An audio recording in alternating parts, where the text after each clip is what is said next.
Hello, everyone, and welcome to our panel. Today, we're going to be discussing how AI is shaping the future of green energy and mobility. As you probably know, AI is no longer just supporting our energy and mobility systems. It's beginning to think for them, predict demand, manage supply, and reshape how we move and power the world. So today, we're joined by leaders driving this transformation, and we're going to explore how intelligent energy and mobility is helping us move to this next era of sustainability, resilience, and national strategy. So starting from my left, I want to introduce you to our panel. We have Martin Roemheld, incoming CEO of ENBW Mobility Plus. Petros Fortsakis, COO and CRO of Oseven. Dimitris Triantafyllopoulos, CEO of Hellenic Hydrogen. Charis Amourgis, end-user sales at Hewlett-Packard. And last but not least, Georgios Plevris, Head of Strategic Planning and International Cooperation at the Ministry of Environment and Energy. So let's begin with the fundamentals. Can AI really optimize where and how we produce EV ultra-fast charging to truly match the mobility demand? Martin, I want to start from you. Where do you currently see these improvements in the charging network? Well, thank you, Mariza. I think it's a very interesting question, as deployment of charging infrastructure usually takes quite a bit of time, right? So it takes about 12 months from the planning to the actual deployment. You've got your CapEx then sitting there for 10 years. So from my point of view, one of the biggest advantages I expect from AI is to understand better where the future demand will be, because where EVs are driving and charging is driven by loads of different properties, and we will not be able to transfer the knowledge and behaviors from the fuel stations and just deploy chargers where the fuel stations used to be. So I expect that we will improve the way we analyze current charging stations and really understand how demand is developing throughout the next years. So it's not so much a real-time optimization, but a better planning process. Can we see if AI can predict the charging load spikes in order for you to kind of like go ahead of, you know, the curve and provide more energy faster? Yeah, I expect that. It's going to be a matter, and that's, I think, where telematics comes into play as well, to have enough data at hand to do those predictions. And it will definitely help, because we are getting to that in the panel as well, that for all of us, currently the grid is the core constraint. It's the infrastructure that's there to transport the electrons to wherever we need them. And I think we have a phase now where we need AI to help us to utilize that core constraint, that core asset, to the best possible way to get as many electrons out there to the vehicles, the electrolyzers and everything as possible. Thank you. Dimitri, do you want to give us your view on hydrogen production? Yes, thank you, Mariza, and thank you very much for the introduction. Well, you know, I'm coming from the industrial sector, and especially for hydrogen, we just need to make a clear note here, because hydrogen has been produced all over the world for fossil fuels for a number of years, more than 50 years. It's a simple electrochemical process. But now we're talking about green, renewable hydrogen that is produced from 100% renewable sources. And this is actually the pinpoint, and actually the pain point for us, talking from the production side, how we can harness the intermittency of the renewables that we must use in order to produce green hydrogen for our customers. So from the production side, AI, you know, coming to the industrial sector, usually it faces a lot of traditional approaches. You know, we are talking about refineries, we're talking about steel industries where hydrogen is used. So what we need to persuade our customers is that without the AI coming and actually telling us when it is efficient and cost efficient to produce hydrogen, we will not have this scale-up of the hydrogen economy that we are all looking for. So the answer is yes. And talking from the production side, without this clear interaction between the renewables and the hydrogen production, there will be no scale-up. We're going to have only pilot units. Thank you, Dimitri. Hari, I want now to completely flip the question. From a technology stack perspective, how do we actually, how does compute enable these optimizations? What do you see in this space? A nice question, because first of all, hi everyone, and thank you for the warm welcome. You know, the majority of the people, I believe here, believes that HP is a consumer company, which is not only. HP is more than that. So innovation is in our DNA, and over a decade, we're heavily investing on AI, on security, on collaboration, combining hardware and software to create real impact. So here's the interesting part. Energy was a high priority for us all of the time. And here comes the paradox. When we are using AI, we know, as a consumers mostly, we know that we are consuming a lot of energy, which is true, okay. But in HP, focusing on AI capabilities on our hardware, we ask ourselves how we can switch that. I mean, how we can reduce the energy, but keep the performance on the high level. So a great example is that in our laptops, our goal was to achieve 8 hours operating a laptop with a battery life of 8 hours. So right now, by using AI capabilities, we are up to 12 hours, which means that we are not making any discount on performance and user experience, but on the other hand, we are reducing the energy on the user level. Thank you, Hari. Now, obviously, this is a lot of promise, but with a lot of promise also comes a lot of friction. So I would like to hear from you, what are the barriers for scaling AI in your respective spaces? And I want to start with you, Petros, for mobility. Hello, very nice to be here. Regarding the barriers, I mean, that we obviously face in order to scale AI into the mobility sector, I would say that the most important one is the consumer adoption. Because in mobility, the most important factor is the driver. It is the most important factor in road safety, in mobility, in the accidents, everywhere.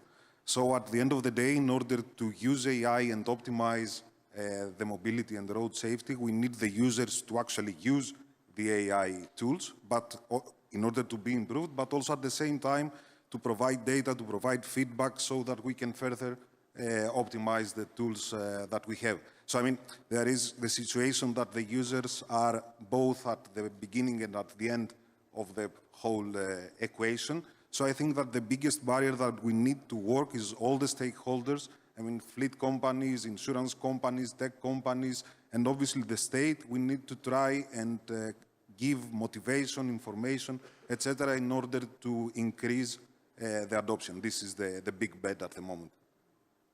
Thank you. And Martin, are grid constraints the main inhibitor for AI, or you think it's more the customer behavior? Well, in Germany, we are actually, yes, talking about grid constraints, but that's mainly because of the energy consumption of the data centers, right? Because in the energy transition that we are facing, we have a load of demand to the grid, which is EVs, which is solar, heat pumps. We are transforming the entire energy system.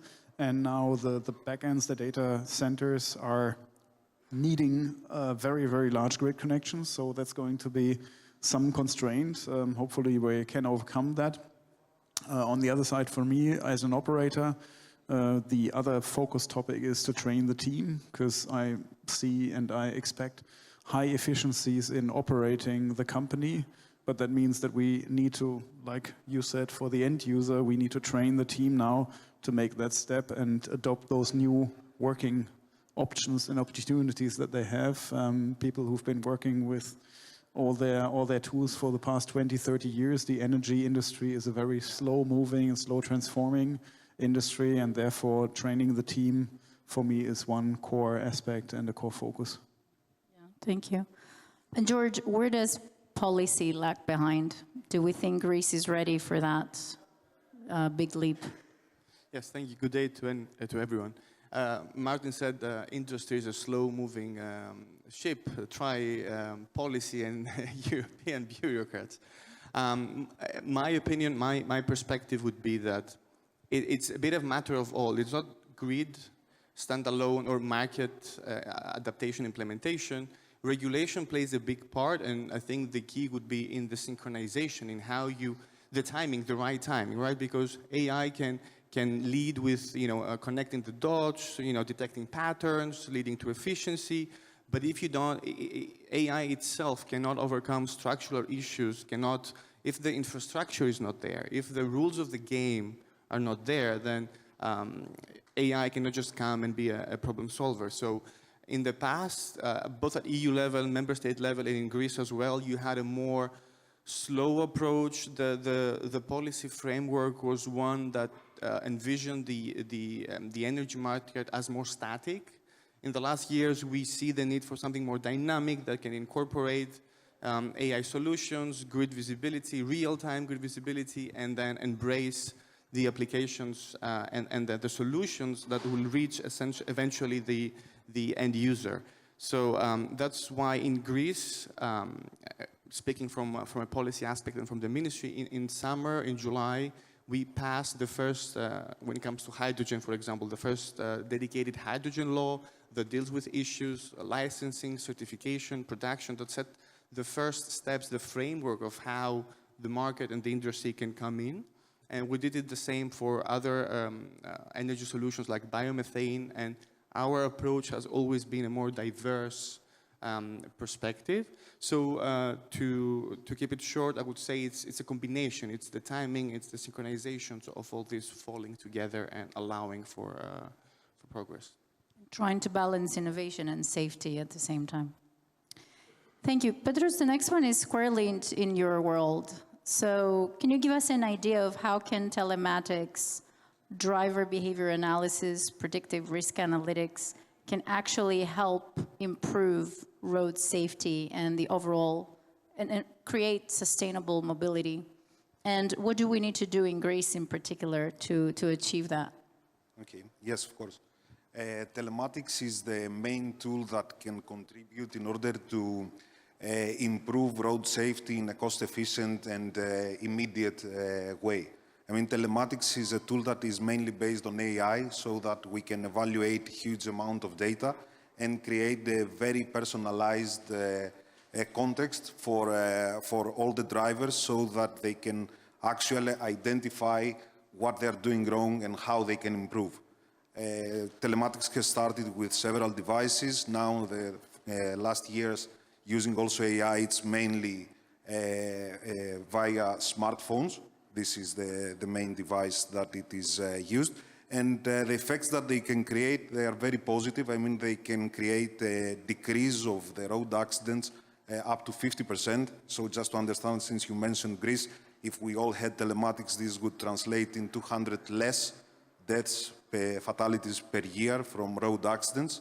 And in Greece, obviously, we must do a lot regarding mobility and road safety, because we are not in a very good place in general, and also in Europe. So all the community, I believe, should work in this direction. I mean, the insurance companies, the tech companies, but also we need, since regulations were mentioned, I mean, the state support. The state can further motivate the use of telematics by financial benefits, such as tax benefits or vouchers that have been discussed in the past. And again, as it has been discussed in recent discussions, maybe telematics, since it has such a big contribution, can be made mandatory in categories of drivers that have a high risk, such as young drivers, older drivers, public transportation, public buses, school buses, or touristic buses, and all these categories that they actually create a very high impact in road safety. Thank you. And is this expectation realistic? Do we see people being open to adopting telematics when it comes to user behavior? Yes, it is realistic. I mean, obviously, you need the correct strategy. I mean, in order to do that, there are countries that can be used as a very good example. I mean, because telematics is being used in Italy and the UK in very high percentages, in the USA, and all the data that we have available, they confirm that when telematics is used, there is this very positive impact. And the main characteristic, I would say, that it's the main advantage of telematics is that it can create this positive impact very quickly and without a very big cost, because there are a lot of things that we can do, but most of them, they include very high costs or they need a lot of time. Thank you. This one is for Martin and Dimitris in your respective areas, because you're both scaling infrastructure at scale. And I want you to give us an idea of where you see the biggest AI efficiencies coming into your respective areas. What should we expect in the next few years? Yeah, that question in the context here is quite interesting for me, because our energy system is changing from a system with a few big generators and many small consumers, which was basically a statistical problem, very easy to manage and to maintain, to a system with many small producers and many small consumers. So when the person from Google presented, for example, their payment agents, right? I think we will hopefully see a world where all those IoT devices interact with each other, again, to manage those grid constraints, right? Because then constraints can have a cost, and you can optimize the way you consume energy based on all the boundary conditions that you have. And I think we will need to get to that point, because when millions of devices are producing and consuming, it's nothing that you can manage without very powerful computing, and the AI capabilities that are being presented here in this very conference will be able to make those devices smart enough to run that system more efficiently than a central control can do. So that's where I expect companies to step in. But then regarding regulation, of course, we need to enable those markets as well, because I think if I talk to people in Germany for their heat pump negotiating the price of the electricity with the windmill down the road, that's going to be a new world, and that will take some time for people to adopt and to understand.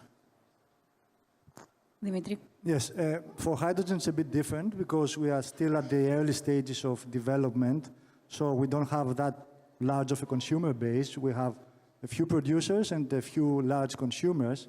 So I would say that AI, the biggest benefit we could have from AI is enlarging the database we have and feeding this data back to our systems and see where, how, and when we need to produce hydrogen, or we can produce hydrogen in an effective way.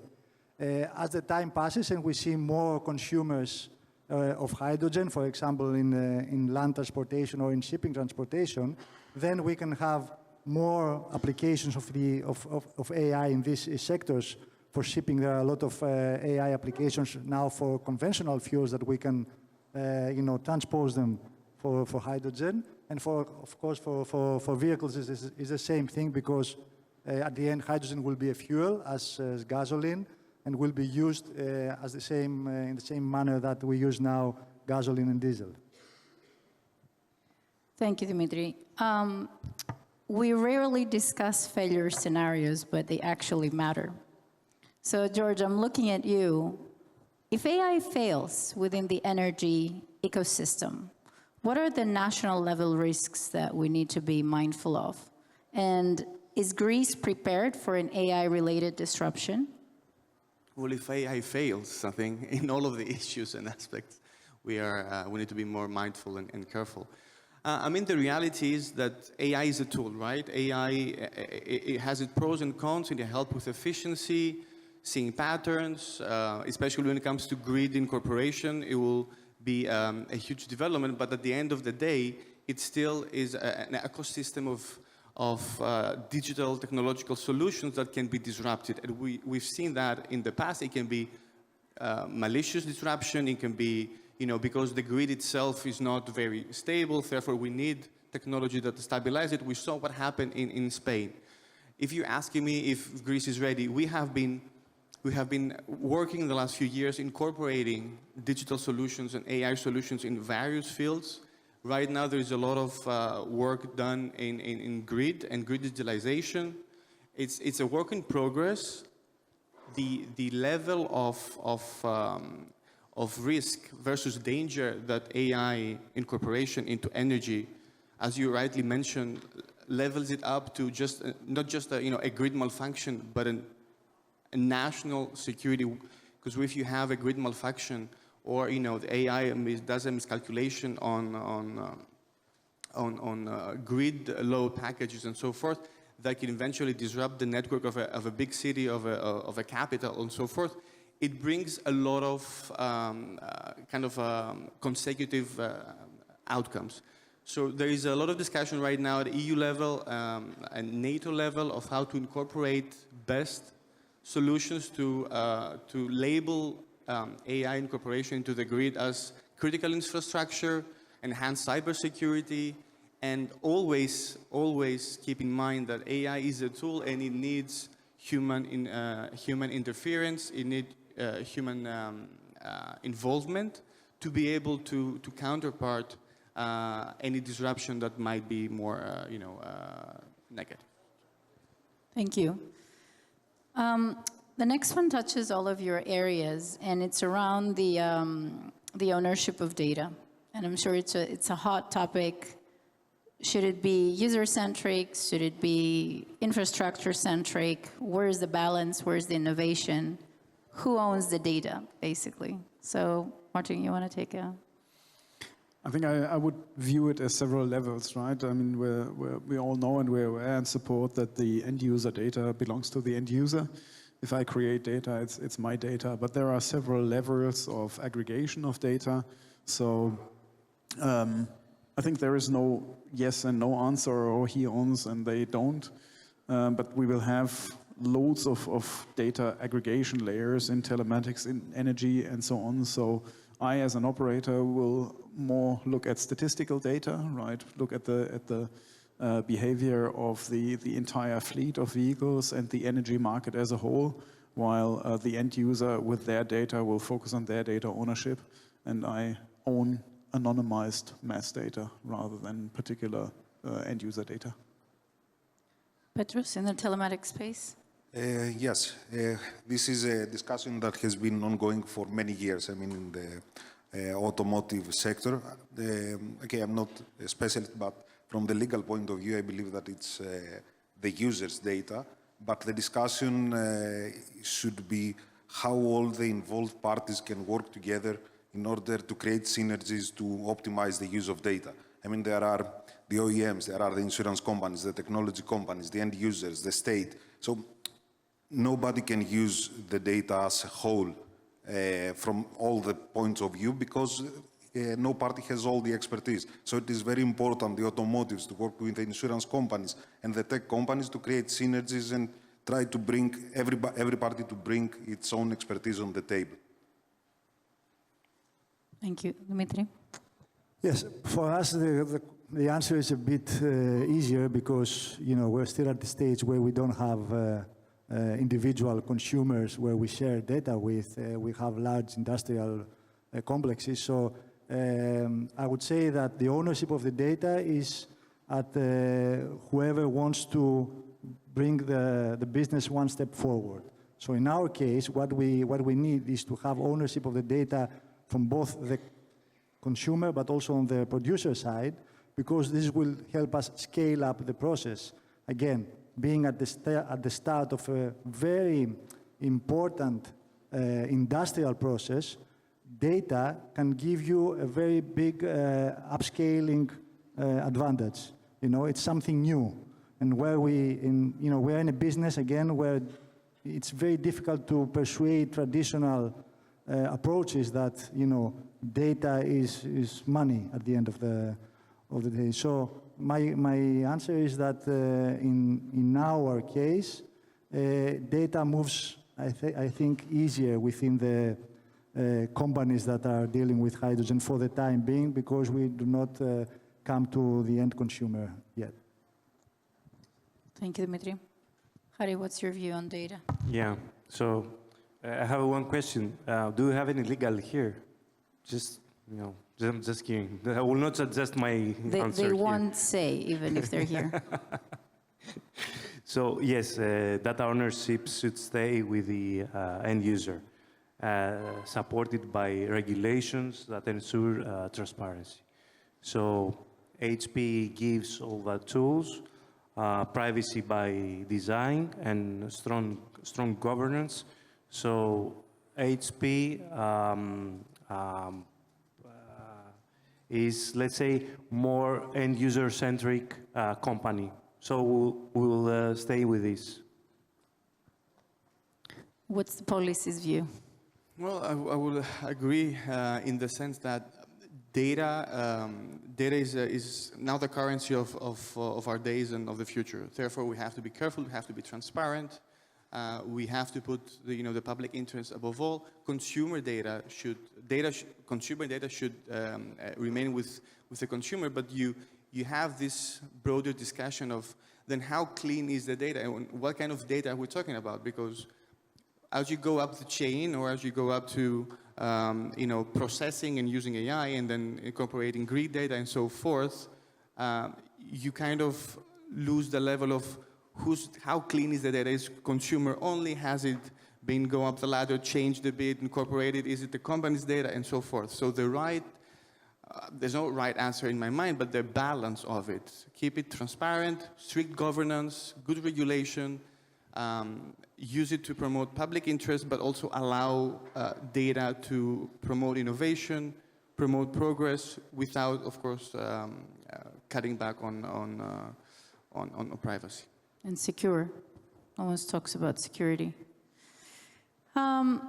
Okay, so now I want to connect the data layer with the infrastructure and compute layer. And I want to come to you, Petro, to share some examples where you see AI transform mobility and road safety. Can you tell us a few examples of large-scale projects that you've seen?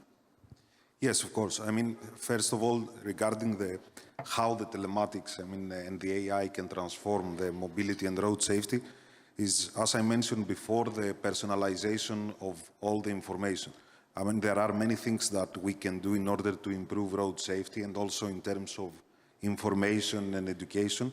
But the difference when using AI in telematics is that you can provide tailor-made content to each driver. So not all the drivers do the same mistake. Not all the drivers are risky in the same approach.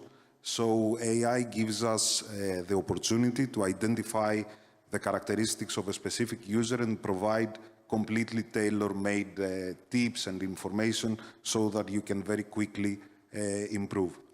As I mentioned before, also the large-scale exams are usually in US, where there is a penetration over 20% in telematics, and we can see that there is a very considerable decrease of claims frequency in insurance companies and in road accidents when telematics is used.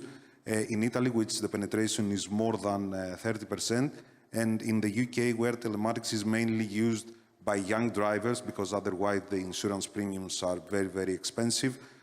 Also, we can see that there is a decrease of road accidents, which may be up to 50%. Young and not so young. I have to use it. So, Charis, what's your view? What do you think the computing architecture should be to actually support this kind of large-scale projects? So this is a tricky one because on the automotive industry, HP is an outsider. So to be honest, maybe the audience will think that HP is investing on the automotive industry, which is not so far as I know. Okay. So again, in HP, we're focusing on security. So security right now is on the high priority of our customers, and we cannot leverage high level of quality of security without AI. So right now, if we will consider that the main competition of the automotive industry is not coming from the traditional one, it comes from the technology vendors. So security matters here. And we're not talking about just vehicles with mechanic parts, we are talking about laptops on wheels. So in HP, since we are heavily investing on the security base powered by AI and other feature solutions and services, it might be a good opportunity for car manufacturers to invest, to take best practices, to adapt technology of how HP sees the security part on hardware and software. And I believe this it's going to be a great benefit for them, for sure. Thank you. And just to stay with you for the next question, we heard the NVIDIA CEO talking about, he said, we're not buying AI, we're fundamentally changing the internet's hardware. And he talks about the shift from CPUs to accelerated computing. What's your view on those increasing compute needs? What do you think the infrastructure needs to be in order to support that transition? At HP, our vision is future of work. So that means that we have to deliver all the user experience on the high level, but with security and efficiency. So one of the top priorities here, by using AI technology based on NPUs, and not only, is to design and think out of the box. Right now, when we are saying AI, we are thinking about huge data centers consuming a lot of energy, but we're seeing something different here. Why, or not, let's say, instead of that, imagine building a huge network of AI end-user devices with high-level performing edge computing, and utilize all of these devices on a local base to share this performance in a huge network of users with security and efficiency, of course. It reminds me of the internet. When the internet starts was in just a local single point, and internet now it's everywhere, even at home. I can build my own web page, or I can host other pages by buying a cheap, let's say, desktop or laptop, and do that job. So HP is building that infrastructure, and HP is investing on that direction in hardware, services, and software as well. Thank you, Hart. And I see we're 2 minutes before the end, so let's make our last question punchy and quick. I want to hear from you, what do you think is the most urgent, from your perspective, for the energy transition and in the space of mobility, and why? Martin, I'll start with you. Right, yeah. For the energy transition, I think coming from Germany, we currently are starting to modify the regulatory framework, which is utterly important. The energy industry is an industry which is clearly the basis for the economy of each country, therefore high security demand and usually very careful in moving. But with the abilities and with the opportunities that are coming up now, we need a framework that allows for innovations, that allows for new business models while maintaining the level of security that we need as an industrialized nation to have that security of supply, right? Nobody wants to experience what Spain has been experiencing this summer, but we need to find the fine balance between opening up the space for innovations while maintaining the level of stability. Thank you, Martin. Petros? I think that I will stick with my previous statement. I mean, the most important thing is to increase the users of AI in mobility, so that we can leverage even more the positive impact that AI has. I mean, we have the tools, we have the models, we have the data. Obviously, they are all continuously improved. But the most important thing is all the parties in the ecosystem to work together in order to increase the usage, and with the support of the state and national and EU level, I believe that we can maximize the impact of AI in mobility. Thank you, Petro. Dimitris. Well, focusing on the energy sector, for the last 10, 15 years, the sector focused on construction when it comes to energy transition. So we build a lot of renewables, now we're doing batteries. I think the current step should be how we manage these facilities and how we optimize their operation. And since we're in an AI summit, I would say that, what we see is that there is still a big gap between, a big digital gap, as I call it, between the private and the public sector. And we need to close this gap, because in order for these large investments to happen, we need both sectors to work at the same page and at the same pace. If we have a sector that is lagging, then you have issues. And in my opinion, we are still lagging here when, for example, a procurement cycle in the energy sector is 3 years from the time that an RFQ, a public RFQ is published, up to the point where you get the order. You're talking about 3 years. Can you imagine what is happening in the energy sector in 3 years? What you're offering is totally obsolete. So if we do not close this gap, we will still be chasing our tail. I think George is taking notes. Charis. Yeah. So, as a motorbike fan, AI reminds me the Dakar Rally racing. So you have to race fast in a long distance. You have to navigate yourself to stay in the path. So you have to not to break your bike, and you have to be safe at the same time.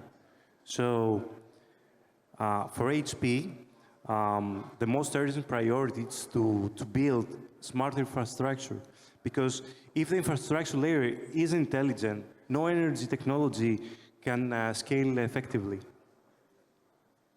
Thank you. I will try to combine everybody and say all are important. Yes. But if I had to choose, I will stick to my guns and say, if you don't know the rules of the game, you cannot really play the game. So if you want to, have smart grid, or, next generation electrolyzers, or, platforms that reach out to the consumer, you need to have rules. You need to have, licensing processes, certifications. You need to, all those fancy colors in hydrogen, pink, green, gray. It has to be certified. It has to be able to go forth. And even the infrastructure, if you don't have a robust regulatory framework to allow for investment, to allow for the innovation eventually to be deployed, then you're just, you're not getting there fast enough. And I'm not talking about over-regulation, because that has been, a curse in the last few years, and it creates its own divide. But innovation can, especially when it comes to AI, which is a very dynamic. So anything we're discussing this year, next year, it could be, it can be history. Setting rules clear, transparent, that will allow for data sharing, that will allow for innovation to be deployed, I think it's #1 priority. I think what I'm hearing is, can we achieve agility together with proper regulation, which is a bit of an oxymoron on its own. But it's hard to innovate when you have very stiff, slow processes, right? Great. Well, I want to thank everyone for coming here today and for sharing your insights. It was a really nice panel, very helpful. I hope the audience found it useful as well. And wishing you all the best of luck in your respective areas. Thank you. Thank you.